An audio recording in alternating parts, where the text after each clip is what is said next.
25% ఉత్తరాంధ్ర ప్రజలు ఉపాధి కోసం వలసపోయారా? ఉత్తరాంధ్ర వలసలు ఆగేది ఎలా? సువిశాల సముద్ర తీరం, సమృద్ధిగా మానవ వనరులు ఉన్న ఎందుకు వలసలు పెరిగిపోతున్నాయి?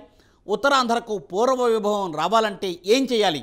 పల్సర్ సీఈఓ డాక్టర్ గేదెల శ్రీనుబాబు ప్రతిపాదిస్తున్న విధానాలను అమలు చేసేందుకు కేంద్ర రాష్ట్ర ప్రభుత్వాలు ముందుకొస్తాయా?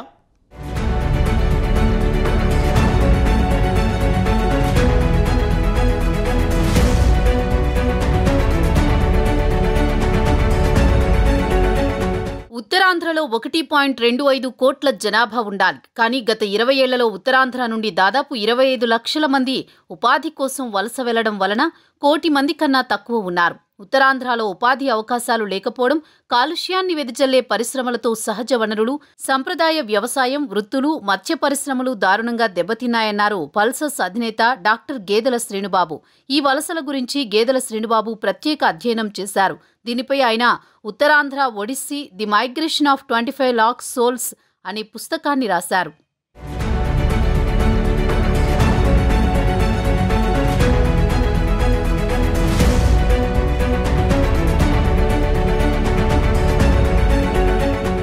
ఏపీకి 974 కిలోమీటర్ల పొడవైన సముద్ర తీరముంది.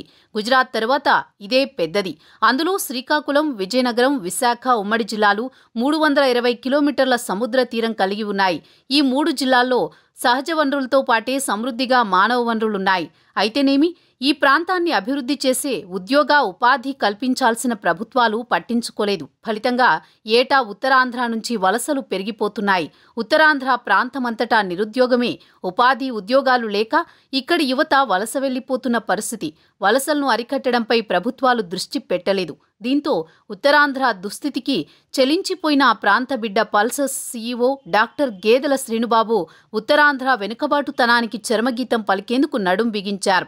అందుకోసం G20 సమ్మిట్తో ఇప్పటికే పలు సదస్సులు నిర్వహించారు. అంతేకాదు ఉత్తరాంధ్ర అభివృద్ధి కోసం తన శాయశక్తులా కృషి చేస్తున్నారు.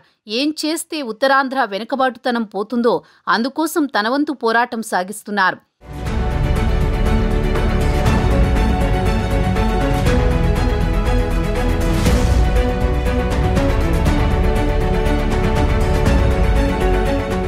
సుస్థిర ఆర్థిక కారిడార్ల ఏర్పాటుతో ఉత్తరాంధ్రకి పూర్వవైభవం తీసుకొచ్చేందుకు అవసరమైన విజన్ డాక్యుమెంటుని పల్సర్స్ గ్రూప్ రూపొందించింది. వ్యవసాయ, అటవీ పరిశ్రమలను స్థానికంగా ఏర్పాటు చేయడం ద్వారా వలసల నివారణ సాధ్యమవుతుందని, వ్యవసాయ అభివృద్ధితో ఉత్తరాంధ్రకి పూర్వవైభవం తీసుకురావచ్చని తమ అధ్యయనంలో తేలిందని పల్సర్స్ గ్రూప్ సీఈఓ డాక్టర్ గేదెల శ్రీనుబాబు వివరించారు. వలసల సంక్షోభం నుంచి సంక్షేమం వైపు పయనించే ఉత్తమ మార్గం ఇదేనని వెల్లడించారు. విజయనగరంలో దాదాపు 5,000 మంది రైతులతో జరిగిన ఆత్మీయ సమ్మేళనాన్ని ఉద్దేశించి పల్సర్స్ సీఈఓ ప్రసంగించారు.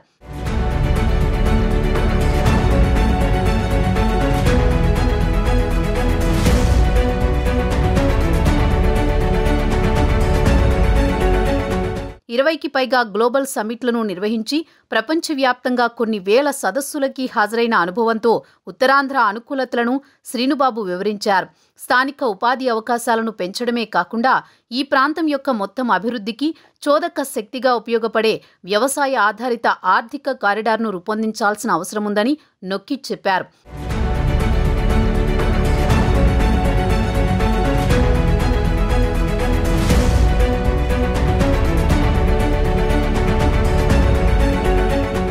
గత 20 ఏళ్లలో ఉత్తరాంధ్ర నుండి వలస వెళ్లిన 25 లక్షల మందిలో 10 లక్షల మందికి పైగా ఒక్క విజయనగరం జిల్లా నుంచే వలస వెళ్లడం ఆందోళనకర అంశమన్నారు శ్రీనుబాబు.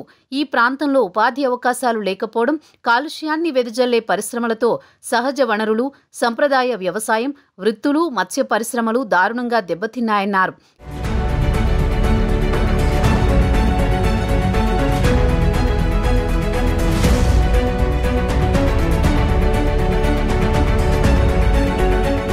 ఈ ప్రమాదకర పరిస్థితులు అధిగమించడానికి ఉత్తర భారతదేశం అంతటా విస్తరించి ఉన్న పర్యావరణ అనుకూల ఆర్థిక కారిడార్ను ఏర్పాటు చేయడమే మార్గమని సూచించారు గేదెల శ్రీనుబాబు. సుస్థిరమైన అభివృద్ధిని ప్రోత్సహించడం, స్థానికంగా పుష్కలంగా ఉపాధి అవకాశాలను సృష్టించడం వలస నివారణకి మరో పరిష్కారంగా చూపించారు.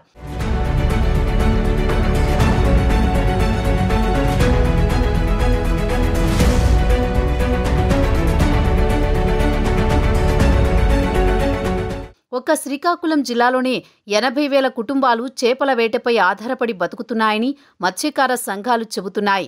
ఉత్తరాంధ్ర వ్యాప్తంగా దాదాపు 2 లక్షల కుటుంబాలకు పైగా చేపల వేటతోనే జీవనం సాగిస్తున్నారు. ఏప్రిల్ రాగానే వారిలో చాలా మంది తమ కుటుంబాన్ని వదిలి వలస వెళ్లిపోతుంటారు. మత్స్యకారులే కాదు, చాలా కులాల వారు ఇలా వలస వెళుతుంటారు. వ్యవసాయం, పరిశ్రమలు రెండింటిలోనూ శ్రీకాకుళం, విజయనగరం బాగా వెనుకబడి ఉన్నాయి. ఈ 2 జిల్లాల్లోనూ ఆర్థికంగా వెనుకబడ్డ జిల్లాలుగా నీతి ఆయోగ్ కూడా గుర్తించింది. కానీ ఈ జిల్లాల అభివృద్ధికి మాత్రం ప్రభుత్వాలు నిధులు విడుదల చేయడం లేదు.